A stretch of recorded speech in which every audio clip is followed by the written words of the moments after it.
तो it donate electron pair, it donate electron pair to transition metals. These compounds are called carbonyl compounds. These compounds are called carbonyl compounds. इन्हें कार्बोनल compounds बोलते हैं, है ना।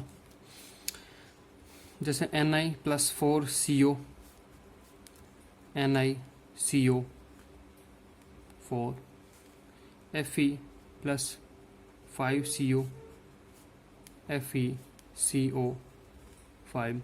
तो ये जो भी कंपाउंड्स हैं इन्हें कार्बोनल कंपाउंड्स बोला जाता है ना।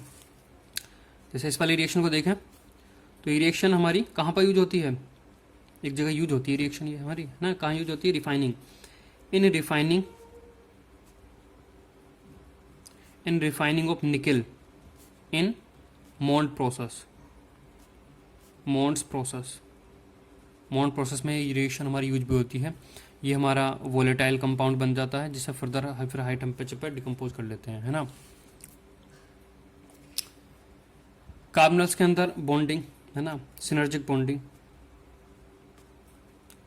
Bonding in कार्बनल्स compounds. इसके लिए पहले हम क्या कर देखते हैं कि कार्बन मोनोऑक्साइड की हम एमओ थ्योरी के थ्रू बॉन्डिंग देखते हैं, है ना। तो यहाँ पर पहले हम ये बना लेते हैं sigma 1s molecular orbital theory के according, sigma 1s, sigma star 1s, sigma 2s, sigma star 2s। फिर यहाँ पर दो पैरेलल वाले आएंगे, pi 2p y, pi 2p z, फिर sigma 2p x।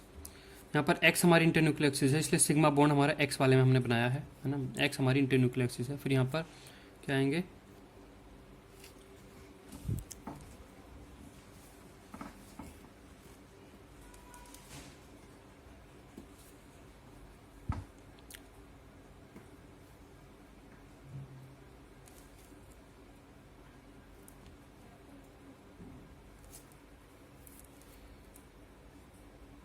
Pi star 2p y, pi star 2p z और sigma star 2p x, ये हमारा आएगा। अब CO के अकॉर्डिंग अगर हम देखें तो कितने इलेक्ट्रॉन हैं, 6 इसके पास, 8 इसके पास, तो 14 इलेक्ट्रॉन का सिस्टम है ये। तो यहाँ पर इसमें अगर हम देखें दो यहाँ आ जाएंगे, एक 1 2 3 4 5 6 7 8, फिर यहाँ पर 9 10 11, यहाँ पर 12, यहाँ पर 13 और फिर यहाँ पर 14 ना। ये सब जो एंटी बॉन्डिंग ऑर्बिटल्स हैं ये हमारे क्या है, एम्प्टी है ना। यहाँ पर अगर देखें बॉन्ड ऑर्डर,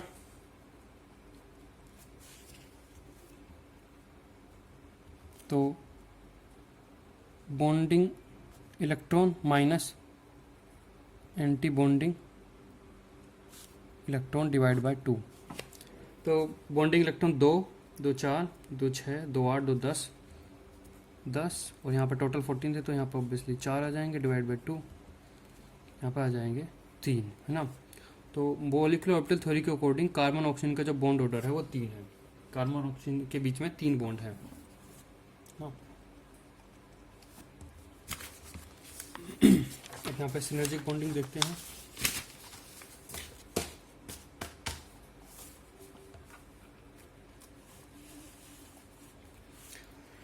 यहाँ पे क्या होता है कि ये मेटल, ये कार्बन मोनोऑक्साइड, तो पहले यहाँ पर कार्बन के ये जो इलेक्ट्रॉन हैं, लोन पेयर हैं, ये इसमें ट्रांजिशन मेटल को डोनेट होते हैं ना, जिसे हम C2M सिग्मा बॉन्ड बोलते हैं ना। C2M यहाँ पे एक सिग्मा बॉन्ड ये बना, ठीक है। तो यहाँ पर इसे बेसिकली हम प्रेजेंट कर सकते हैं इस तरीके से।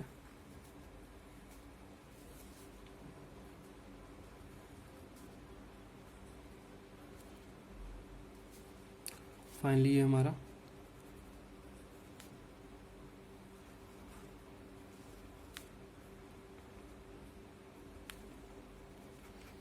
यहाँ पे ये सिग्मा बॉन्ड हमारा बनता है ना। अब इसके बाद हमारे यहाँ पे क्या होता है, यहाँ पर बैक बॉन्डिंग होती है। बैक बॉन्डिंग कब होती है? बैक बॉन्डिंग तब होती है जब एडजेसेंट एटम जिन्होंने बॉन्डिंग में पार्टिसिपेशन किया है, दो एडजेसेंट एटम सपोज करो ए बी, इन्होंने बॉन्डिंग में पार्टिसिपेशन किया करके कोई बॉन्ड बनाया है। अब इनके साथ एक कंडीशन है कि मान लिया एक है जिसके पास ये कुछ अनयूज्ड लोन पेयर हैं और दूसरे के पास कोई एम्प्टी ऑर्बिटल है। तो यहाँ पर एक और फिर एक दूसरी बॉन्डिंग होती है कि ये लोन पेयर इधर की साइड में यहाँ पर डोनेट हो जाते हैं, इसे बोलते हैं बैक बॉन्डिंग। अब यहाँ पे बैक बॉन्डिंग कैसा होती है कि जो हमारा मेटल है, मेटल के पास फुली ऑक्युपाइड DXY ऑर्बिटल है ना। मेटल के पास फुली ऑक्युपाइड हमारा DXY ऑर्बिटल है और यहाँ पर कार्बन मोनोऑक्साइड के पास हमारा क्या है, कार्बन मोनोऑक्साइड के पास हमारा एक पाई स्टार हमारा ऑर्बिटल है ना, पाई स्टार ऑर्बिटल है, जो कि पीछे हम यहाँ पर देखें, जो कि यहाँ पर ये वाला ऑर्बिटल पाई स्टार 2p, ये हमारा अनऑक्युपाइड ऑर्बिटल है, जो यहाँ पे बॉन्डिंग में यूज नहीं होता, खाली ऑर्बिटल हमारा इसके पास है। पाई स्टार 2p ऑर्बिटल जो है, पाई स्टार ऑर्बिटल हमारा ये है, ये इसकी शेप होती है। तो पाई स्टार 2p ऑर्बिटल हमारा DXY ऑर्बिटल के जैसे ही है ना। इसके जो लॉब्स हैं वो भी सेम टाइप के फेज में है, plus plus minus minus, that means वे यहाँ पे एक टाइप की बॉन्डिंग कर सकते हैं। हालांकि ये पाई स्टार है, पाई स्टार 2py ऑर्बिटल है और ये DXY है, हालांकि स्टार वाला है, लेकिन ये यहाँ पर सेम फेज में होने की वजह से एक टाइप की बॉन्डिंग जनरेट कर सकते हैं ना। अब यहाँ पे क्या है कि मेटल के जो यहाँ पर इसके पास इलेक्ट्रॉन है, इससे इस एम्प्टी ऑर्बिटल में, ये हमारा एम्प्टी ऑर्बिटल है और ये हमारा DXY ऑर्बिटल जिसके पास मेटल के पास हमारे इलेक्ट्रॉन है, इस ऑर्बिटल की तरफ हमारे क्या हो जाती है, बैक बॉन्डिंग यहाँ पर हो जाती है।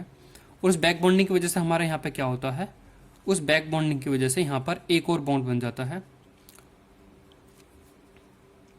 इसे हम इस तरीके से प्रेजेंट कर सकते हैं, ये यहाँ पर बॉन्डिंग ये बन जाएगी, इसे प्लस फेज, ये माइनस फेज, और यहाँ पर हमारा ये O और इसके ये दो ऑर्बिटल हैं, ये हमारे बचे रह जाएंगे, माइनस और यहाँ पर प्लस, है ना। तो ओवरऑल हमारे यहाँ पे क्या है कि कार्बन से इसकी तरफ एक सिग्मा बॉन्डिंग होती है और इससे फिर यहाँ पर इधर की साइड में क्या होती है, एक पाई बॉन्डिंग होती है। ये हमारा क्या है, कि ये पाई बॉन्ड बनेगा, है ना। ये हमारा क्या बनेगा, साइड वाइज ओवरलैपिंग उसमें है, इसमें क्या हुई है, ये साइड वाइज ओवरलैपिंग हुई है। तो साइड वाइज ओवरलैपिंग की वजह से हमारा क्या बनेगा कि ये पाई बॉन्ड बनेगा। तो कार्बन से मेटल की तरफ एक सिग्मा बॉन्ड बनता है और फिर यहाँ पे एक बैक बॉन्डिंग होती है, इसमें मेटल से कार्बन की तरफ एक पाई बॉन्डिंग यहाँ पर होती है ना। अब यहाँ पर होता क्या है कि कार्बन पहले यहाँ पर 3 बॉन्ड बना रहा था, कार्बन पहले यहाँ पर ऑक्सीजन के साथ 3 बॉन्ड बना रहा था, लेकिन अब तीसरा 3 बॉन्ड इसलिए बना रहा था क्योंकि उसे अपना ऑक्टेट कंप्लीट करना था। अगर हम वैलेंस बॉन्ड थ्योरी के बेस पर देखें तो यहाँ पे बॉन्डिंग इस तरीके से होती है इसकी, कार्बन ऑक्सीजन के साथ 2 यहाँ पे कोवेलेंट बॉन्ड ये बनाता है, ये है ना, और ऑक्सीजन कार्बन को कोऑर्डिनेट बॉन्ड के थ्रू एक इलेक्ट्रॉन पेयर डोनेट करता है। तो इस तरीके से कार्बन का यहाँ पर ऑक्टेट पूरा होता है। लेकिन अब वही ऑक्टेट अगर मेटल के थ्रू पूरा होने लगे तो कार्बन ऑक्सीजन की तरफ ये कंप्लीट ये बॉन्ड बनाने के बजाय एक पार्शियल टाइप का बॉन्ड बनाएगा, है ना। तो एक बॉन्ड तो इसका ये बन ही रहा है और एक यहाँ से एक ये बॉन्ड ये बनाएगा, और दैट मीन्स इसे मैं डैश में करके अगर दिखाऊं, 2 बॉन्ड तो कंप्लीट है, एक बॉन्ड यहाँ पे ये मेटल से कार्बन की तरफ एक बॉन्ड बनता, तो यहाँ पे जो तीसरा बॉन्ड था ये पार्शियल कैरेक्टर में आ जाएगा, है ना। तो कार्बन को वही चीज अगर मेटल से मिलनी शुरू हो गई है तो ऑक्सीजन की तरफ से वो क्या करेगा, ऑक्सीजन की तरफ से वो अपनी बॉन्डिंग को कम कर लेगा, जिससे कि क्या हो जाएगा, यहाँ पर जो बॉन्ड ऑर्डर है कार्बन ऑक्सीजन के जो बीच का बॉन्ड ऑर्डर है, जो पहले हम कह रहे थे कि वो 3 है, वो 2 से 3 के बीच में आ जाएगा, है ना। और मेटल और कार्बन के बीच का जो बॉन्ड ऑर्डर है, जो हमने अगर देखें तो सिंगल है कि ये 1 दिखता, लेकिन ये हमारा 1 से 2 के बीच में होगा, है ना। तो इसमें क्या चीज़ आती है, ये कैसे पता चलता है, ये हमें पता चलता कैसा है कि वाकई में ऐसी कोई बॉन्डिंग यहाँ पर हुई है। ये हमें पता चलता है कि बॉन्ड की लेंथ के डाटा के बेस्ड पे। कार्बन मोनोऑक्साइड में अगर हम देखें तो ये जो बॉन्ड लेंथ है, ये बॉन्ड लेंथ हमारी 1.128 एंगस्ट्रॉम है ना। लेकिन मेटल कार्बोनल्स में, है ना, मेटल कार्बोनल्स में अगर ये देखें तो मेटल कार्बोनल्स में ये बॉन्ड लेंथ हमारी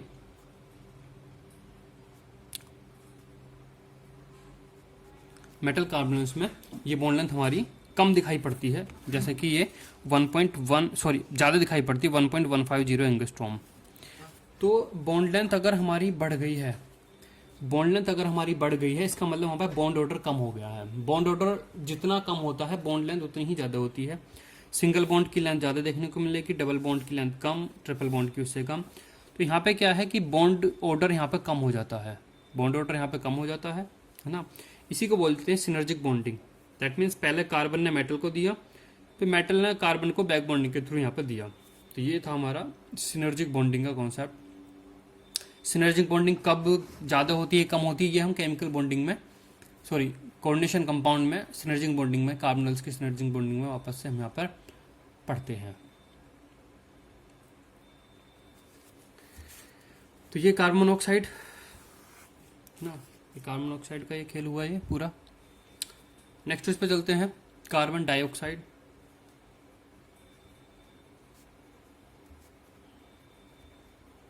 carbon dioxide CO2 preparation.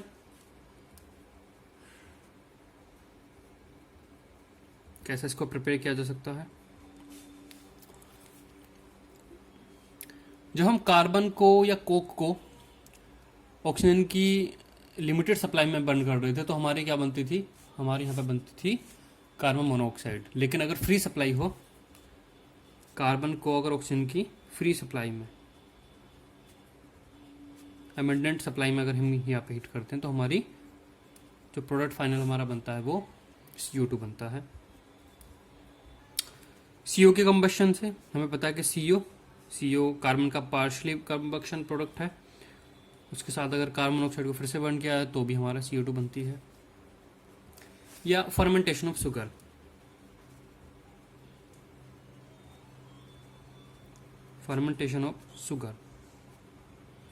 Sugar मतलब कार्बोहाइड्रेट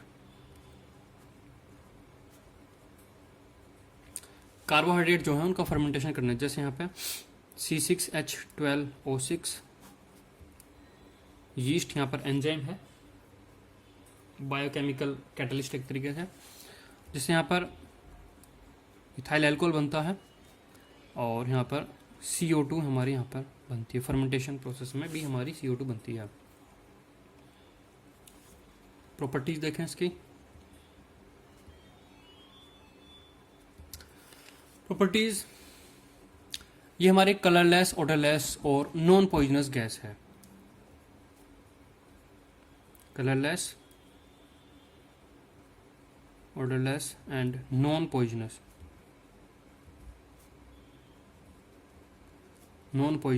गैस।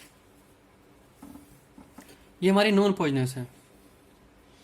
लेकिन अगर कई बार ट्रेन में या लिफ्ट अगर बंद हो जाती है, उनमें कई बार क्या हो जाता है कि अगर CO2 की परसेंटेज ज़्यादा हो जाती है तो चक्कर वगैरह आने लगते हैं। तो वो यहाँ पर CO2 की परसेंटेज ज़्यादा होने की वजह से चक्कर वगैरह इस टाइप से नहीं आते, चक्कर उल्टियाँ, वो वहाँ पर ऑक्सीजन की कमी होने की वजह से आते हैं। दैट मीन्स वहाँ पर CO2 का कोई रोल नहीं है कि CO2 की परसेंटेज बढ़ गई है इस वजह से आने लगी। वो वहाँ पर है कि O2 की परसेंटेज एयर में कम हो गई है, जिसकी वजह से वहाँ पर चक्कर उल्टियाँ इस टाइप से आ रहे हैं। तो CO2 कम्प्लीटली नॉन पॉइजनस है, कोई हार्मफुल इफेक्ट इसका नहीं है। नेक्स्ट अगर हम देखें, ये हमारा एक एसिडिक ऑक्साइड है। It is an acidic oxide. ये हमारा क्या है, एसिडिक ऑक्साइड है। नेक्स्ट अगर हम देखें, CO2 को जो क्रिटिकल टेम्परेचर है TC वो काफ़ी हाई है ना। CO2 has high critical temperature approx 31 degree centigrade के आसपास है ये, 31 डिग्री सेंटीग्रेड इतना इसका है। जिनका टीसी हाई होता है उनके मॉलिक्यूल्स के बीच में फोर्सेस ज़्यादा होते हैं। जिनका टीसी हाई होता है उनमें मॉलिक्यूल के बीच में फोर्सेस हाई होते हैं और वे गैसेस आसानी से लिक्विफाई की जा सकती हैं। दैट मीन्स CO2 गैस को 31 डिग्री सेंटीग्रेड भी अगर टेम्परेचर है तो भी इसको लिक्विफाई किया जा सकता है। So it can be liquefied easily, आसानी से लिक्विफाई हो सकती है।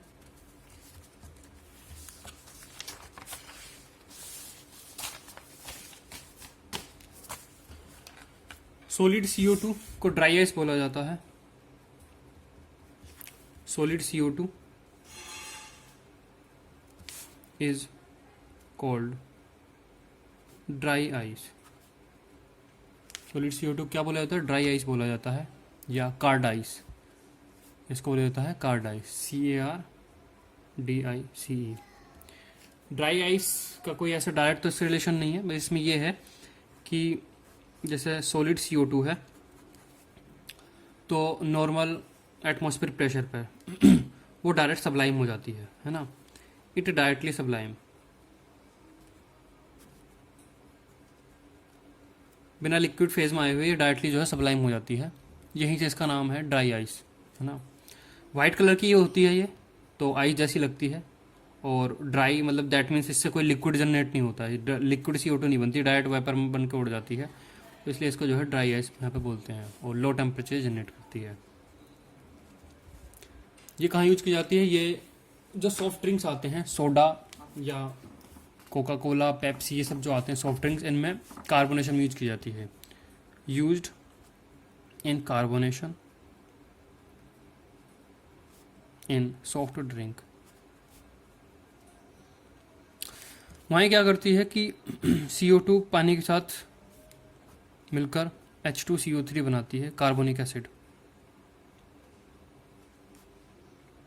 और जो वहाँ पर टिंजी टेस्ट जो आता है, जो अलग सा चटपटा टाइप का है, जो भी यहाँ पे बोले हैं, अलग टेस्ट आता है। दैट मीन्स एक कोल्ड ड्रिंक जिसे खुला रख दिया गया है 1 घंटे के लिए उस कोल्ड ड्रिंक में, और जो कोल्ड ड्रिंक जिसकी बोतल का कैप अभी खोला है, उन दोनों में जो टेस्ट में जो अंतर है, वो जो अंतर है वो इसकी वजह से आता है ना, वो हमारा इसकी वजह से वहाँ पर आता है। इसलिए जब अगर उसे कोल्ड ड्रिंक को थोड़ी देर ऐसे ही ढक्कन खोलकर अगर कैप खोलकर रख दिया जाए तो धीरे धीरे वो CO2 वहाँ से निकल जाती है, तो वहाँ पर ये जो बना हुआ था ये भी खत्म हो जाता है, तो फिर वो टेस्ट खत्म हो जाता है और वो कोल्ड ड्रिंक जो है पीने में हमारी अच्छी नहीं लगती। ये हमारा एसिडिक ऑक्साइड है, एसिडिक ऑक्साइड। ये एसिडिक ऑक्साइड है डायरेक्टली एल्कलीज के साथ रिएक्शन कर लेती है, so it react with alkalis. Alkalis के साथ ये डायरेक्टली रिएक्ट कर लेती है। NaOH के सॉल्यूशन में से NaOH का अगर सॉल्यूशन बनाया हो उसमें CO2 पास करें तो CO2 उसमें एब्जॉर्ब हो जाती है और वहाँ पर Na2CO3 बन जाता है। सेम कैल्शियम हाइड्रोक्साइड के सॉल्यूशन में पास करें तो यहाँ पर CaCO3 बन जाता है। दैट मीन्स ये एल्कली के सॉल्यूशन में अगर पास करें तो वहीं पे जब्त हो जाती है, खत्म हो जाती है, क्योंकि रिएक्ट कर लेती है।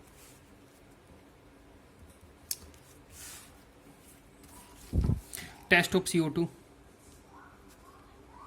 CO2 का टेस्ट क्या है? इसका टेस्ट है ना, अगर इसे सिलेक्ट लाइम के अंदर से पास किया जाए, क्या होता है slaked lime? Calcium hydroxide solution को कैल्शियम हाइड्रोक्साइड बोलते हैं सिलेक्ट लाइम। उसमें अगर इसे पास किया जाए तो ये CaCO3 बन जाती है ना, उसमें यहाँ पे CaCO3 बनाती है। उसकी वजह से वहाँ पे क्या होता है, उसकी वजह से सॉल्यूशन जो है मिल्की हो जाता है। सॉल्यूशन हमारा क्या हो जाता है? मिल्की हो जाता है। अभी वो क्यों हो जाता है बताएंगे ये ना। अगर उस सॉल्यूशन में से हम CO2 को और थोड़ी देर तक और पास करते हैं तो वो सॉल्यूशन का जो मिल्कीनेस है वापस से डिसअपियर हो जाता है। दैट मीन्स वहाँ पर जो हमारा ये बना है CaCO3 + H2O, इसमें से अगर CO2 को और थोड़ी देर तक पास किया जाए तो वहाँ पर CaHCO3 ट्वाइस ये बन जाता है और मिल्कीनेस वापस से ख़त्म हो जाती है। ऐसा कैसे होता है कि शुरू में बनता है, थोड़ी देर तक रहता है और उसमें कंट्रीज पास करते तो फिर वो वापस फिर ख़त्म हो जाएगा। ये सारा खेल है सोलिबिलिटी का। सोलिबिलिटी एट 25 डिग्री सेंटीग्रेड पर अगर हम सोलिबिलिटी देखें, कैल्शियम हाइड्रोक्साइड की अगर सोलिबिलिटी देखें 25 डिग्री सेंटीग्रेड पर, ग्राम पर लीटर में बता रहा हूँ, तुम KSP भी निकाल सकते हो इससे, 1.8 ग्राम पर लीटर। 25 डिग्री सेंटीग्रेड पर 1 लीटर में मैक्सिमम 1.8 ग्राम डिजोल्व होगा। CaCO3 की अगर देखें तो वो 0.013 ग्राम पर लीटर है, इससे कहीं बहुत कम है। वहीं Ca calcium bicarbonate HCO3 twice इसकी देखें तो ये हमारी 17 ग्राम पर लीटर है। तो पहले हमने कैल्शियम बाइकार्बोनेट स्लेट लैम्प जिसे बोलते हैं उसका सॉल्यूशन बनाया हुआ, तो उसमें CO2 पास करी तो वहाँ पे कैल्शियम कार्बोनेट बनता है जिसकी सोलिबिलिटी है कम। तो वहाँ पे क्या हो जाता है कि मिल्कीनेस, दैट मीन्स वो प्रेसिपिटेट आउट टाइप से हो जाता है ना। कोलाइडल सॉल्यूशन के पार्टिकल के साइज का वहाँ पे CaCO3 बन जाता है, जिससे वहाँ पे मिल्कीनेस आ जाती है, एक तरीके से प्रेसिपिटेट आउट होने के लिए तैयार हो रहा है वो, तो उससे वहाँ पे मिल्कीनेस बन जाती है ना। अब अगर लंबे टाइम तक पास करते रहें तो उससे क्या बनता है, कैल्शियम बाइकार्बोनेट बनता है जिसकी सोलिबिलिटी कैल्शियम हाइड्रोक्साइड से भी ज़्यादा है। तो वो सारा calcium carbonate calcium bicarbonate convert हो जाता है, जिससे कि मिल्कीनेस वापस से ख़त्म हो जाती है। तो ये हमारा है CO2 का टेस्ट। लेकिन अगर कोई गैस कैल्शियम बाइकार्बोनेट के सॉल्यूशन में से पास करते हैं, मिल्की वो बनाती है, फिर अगर उसे लंबे टाइम तक पास करें तो मिल्कीनेस डिसअपियर हो जाता है, तो ये गारंटी नहीं है CO2 ही हो, है ना। सेम टेस्ट SO2 भी देती है ना। तो same test is given by SO2। CO2 और SO2 ये दो गैस हैं जो सेम टेस्ट यहाँ पर जनरेट करेंगी कि मिल्कीनेस आएगी, लंबे टाइम तक पास करेंगे, मिल्कीनेस खत्म हो जाएगी, है ना। तो कार्बन के हमने ये दोनों कंपाउंड पढ़े डिटेल में, इनमें से जो कुछ क्वेश्चन बनते हैं वो करेंगे ना। इसके बाद हम पढ़ेंगे कंपाउंड ऑफ सिलिकॉन, जिसमें सिलिकेट और सिलिकॉन्स ये दो कंपाउंड हैं जिनमें से मेनली क्वेश्चन बनते हैं। Okay, thank you.